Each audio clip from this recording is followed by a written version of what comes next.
Hi folks, Stephen here at the North American International Championship 2017 for Pokemon. This is at the Indiana Convention Center in Indianapolis, Indiana. So Nationals has been here before, but the layout's a little bit different this year.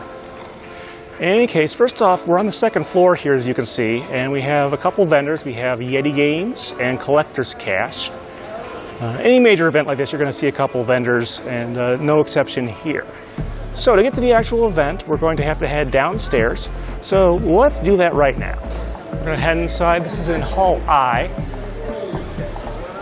It does look like they technically have Hall H over there assigned to them, but they aren't really using it for anything for this year's event. I guess that was just in case they got maxed out in all age categories and all events, they had enough space. Maybe that was what they were planning. In any case, you're going to see the usual stuff here. A bunch of decorations, a bunch of banners. They've got some new ones. You see Alolan Raichu right now, Alolan Ninetales, a variety of them. This is maybe relatively on par with U.S. Nationals, probably a little bit bigger in terms of overall participation. So if we take a look over here, this is more or less the side events area. If you look in the back there, we're going to hop on by a little bit later, but you can see some Wii U set up with Pokken.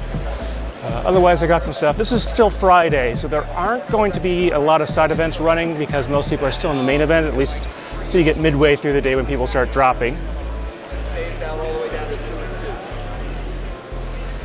Over here we have the prize wall, which has all the stuff you can earn from like the tickets or whatever they use for side events here.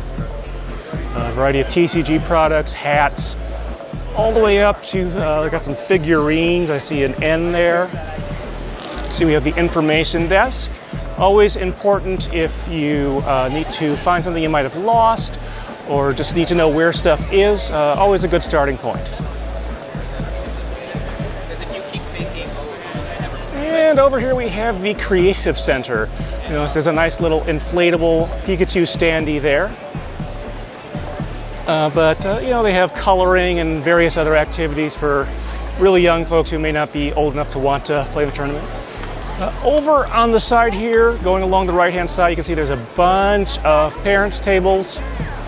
This is where the younger age divisions are, so that's more or less why those are over there. But now that we're done with this side, let's head straight down the middle. Over on the left here, you can get a closer view of the Pokken tournament setup. Like I said, this is the Wii U version. The Switch version is coming in a few months. I don't know if they'll have that available at Worlds to try out, but we'll see. Over on the right-hand side, you can sort of see the administrative area. They've got a bunch of volunteers that are in the yellow shirts. You got the red-shirted staff folks. And the black shirts, some of those are TPCI employees. Whenever there's a major event like this, as you can imagine, they do send people over. So up front here, you can see we have a couple screens. It looks like they're doing 2 screens of TCG and 1 screen of video games on the right. They're interviewing a player right now. But there is one other thing I want to show. So first off, there's this seating area here, but of course you probably noticed these are the trophies for the top 4. There's semi-finalists, so 3rd and 4th place on the right, finalists on the left for 2nd place, and champion in the middle. So overall, that's what we've got this year at the North American Internationals. I hope you enjoyed this tour. Give us a comment and a like, but thanks for watching.